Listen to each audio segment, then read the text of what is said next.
Je n'ai rien contre les Français. Nous n'avons ici, en Afrique francophone, rien contre les Français. Ils sont nombreux, ils ont des entreprises, ils créent des emplois pour nous, ils payent des impôts. Nous sommes nombreux à travailler avec eux, à travailler pour eux. Ils travaillent souvent pour nous. Nous sommes des amis, nous nous marions, nous vivons ensemble, ici comme en France, sans aucune animosité. Donc, c'est pas un sentiment contre les Français ou contre le Français. Ce que vous appelez sentiment anti-français en réalité, c'est un ras-le-bol, c'est une révolte, c'est un refus de la mainmise de l'État français sur nos autorités et par ricochet sur nos économies, sur nos peuples. C'est ce que nous refusons. Les relations incestueuses entre l'État français et les États africains, c'est ce que nous refusons. Les relations de connivence entre l'État français et les États africains, c'est ce que nous refusons. Parce que simplement ces relations étouffent la démocratie. Ces relations étouffent le respect des droits de l'homme. Ces relations étouffent la possibilité que nous devons avoir de demander des comptes à nos dirigeants. Ces relations étouffent l'expression plurielle chez nous. Il n'y a que ce que le président dit parce qu'il est d'accord avec Paris, donc c'est ce que lui dit qui est bon. Monsieur le président, c'est ce qui nous révolte. On a le sentiment que vous êtes complice de nos chefs d'État pour nous brimer.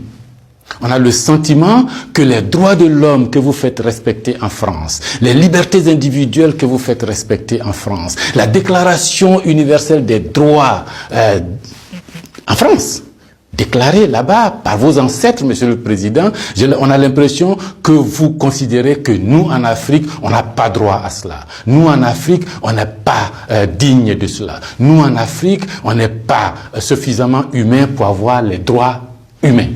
C'est ce qui révolte cette jeunesse-là.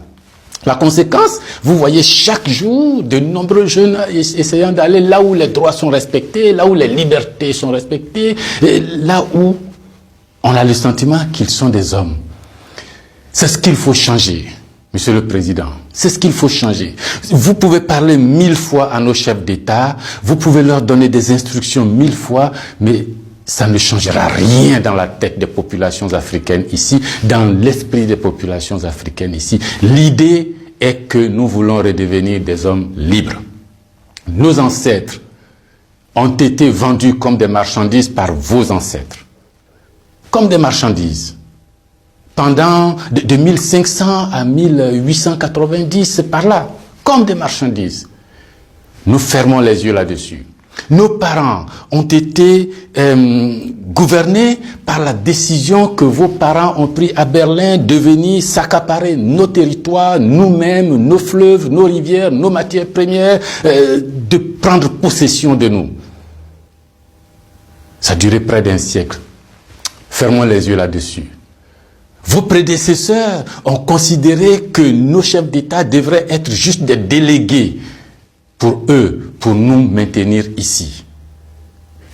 Comment on peut avoir le sentiment français quand on descend à l'aéroport d'Abidjan, le boulevard qu'on prend s'appelle Giscard d'Estaing. Le pont qu'on emprunte s'appelle De Gaulle. Et la route qu'on utilise pour aller à l'université s'appelle boulevard Mitterrand.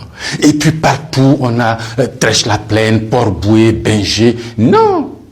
Ce que la nouvelle génération veut, ce que nous voulons, c'est l'autodétermination. Que nos chefs d'État nous rendent compte ici, qu'ils ne soient pas obligés d'aller vous rendre compte pour se donner une certaine légitimité, comme Macron est d'accord avec moi, comme Chirac est d'accord avec moi, comme le chef d'État français est d'accord avec moi. Donc ici, vous allez faire ce que je dis parce que sinon vous allez avoir des problèmes. Monsieur le Président, tant que ça durera comme ça, les gens ici auront le sentiment que l'État français est complice de leur brimade, de leur pauvreté, de leur chômage.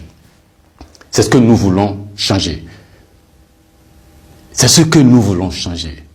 Renvoyer Kako Noboko, renvoyer Kemi Seba, renvoyer Nathalie Yamb, contester les propos de Salif Keïta ou je ne sais qui d'autre, ça ne changera rien.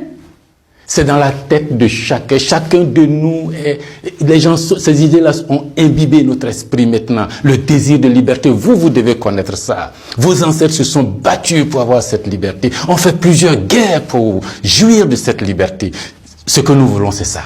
liberté de commerce, liberté de nous organiser, nous autodéterminer, faire ce qui est bon pour nous, sans nuire à vos intérêts. Mais ça ne vous dit pas de venir nous imposer vos intérêts.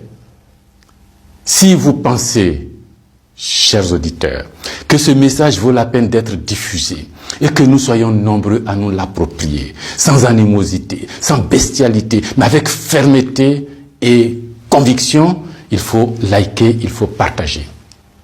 Parce que c'est l'Afrique de demain qui se joue là. Nous ne voulons plus être des marchandises, nous ne voulons plus être sous la tutelle de quelqu'un, nous voulons redevenir des hommes libres. Merci.